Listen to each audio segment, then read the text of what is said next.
Is your blood sugar acting up? Are you looking for natural ways to get it down fast? Okay, I know you may be rolling your eyes at common sense advice like limiting your carb intake, portioning your food, and checking your blood sugar more often. So, if you'd like to go beyond the basics and really take control of your blood sugar spikes, then you're going to enjoy these 5 little-known tips for taming blood glucose. You may have heard of or may even be doing some of them already, but give each of them a try for yourself and feel the difference. Let's begin with number 1 on our list. Take a walk after meals. One of the first things your doctor will prescribe after your diagnosis is to move more, and that's for good reason. Study after study shows that exercise makes your body more sensitive to insulin, helping you control blood sugar more easily. And what's the perfect low-impact type of exercise that almost anyone can do? Well, walking, of course. It also provides the ideal minimal effective dose of movement to curb post-meal spikes. According to a 2013 study, taking 3 15-minute post-meal walks improved glycemic control and eliminated blood sugar spikes. The study also showed that splitting your time throughout the day was even more effective than taking a single 45-minute walk in the morning. So you can drop the marathon walking and take a more relaxed stroll after a meal. And as an added bonus, this will stimulate your metabolism to digest food faster and help eliminate bloating. Now, tip number 2, feed your gut bacteria. Soluble fiber, also known as prebiotics, is the food the good bacteria in your gut munches on to survive. It also pays you back with lowered blood glucose levels and fewer sugar spikes. The ideal daily fiber consumption is around 25 grams for women, 35 for men. It works out to around 14 grams per 1,000 calories. Now, what are some good sources of soluble fiber? Well, while most fruits, vegetables, whole grains, and legumes have some soluble fiber, the richest sources are black beans, Brussels sprouts, sweet potatoes, figs, oats, peas, beans, apples, citrus fruits, carrots, barley, and psyllium husk supplements. Probiotics are also never a bad idea. Ingesting new strains of good bacteria is proven to lower fasting blood sugar, glycated hemoglobin, and insulin resistance in people with type 2 diabetes. There's one caveat with probiotics though.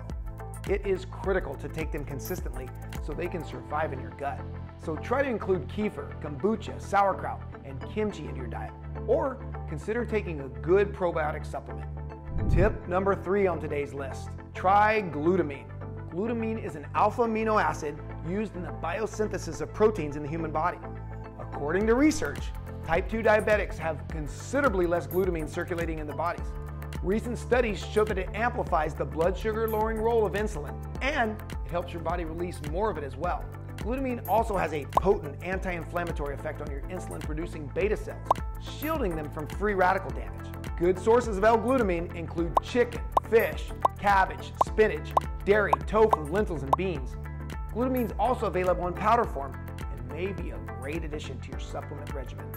All right, tip number 4, keep your cool. Stress hormones like adrenaline and cortisol directly affect your glucose-regulating hormones. When your body enters the fight or flight mode, known as the typical stress response, your nerve cells fire to send blood to the muscles and limbs. At the same time, the liver releases excess glucose as fuel to fight off the threat. Sadly, people with diabetes often have trouble dealing with this influx of blood sugar. That's why taking care of your mental health is essential in managing your blood sugar levels. So try mindfulness, journaling, exercise, or my personal favorite, spending more time in nature, which almost immediately lowers cortisol levels in your body. And finally, tip number 5, try apple cider vinegar. Recent studies now show that apple cider vinegar has become a cure-all panacea for almost anything: weight loss, improving skin conditions, and gut healing. But now, there's also a handful of human studies that show there are blood sugar lowering benefits to this common kitchen item. When taken with a high-carb meal, it may improve insulin sensitivity by a whopping 19 to 34%. The takeaway here is to try to have ACV in as many meals as possible.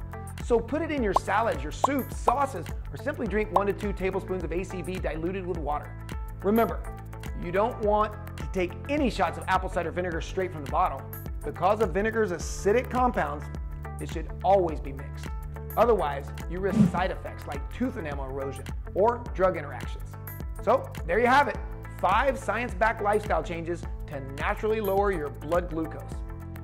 Keep in mind that none of the tips you learned today are a substitute for proper medication treatment and a diabetes-friendly diet. Think of these tips as going the extra mile to get even better control over your daily blood sugar fluctuations. Now watch other Klinio videos right here, and we'll see you next time.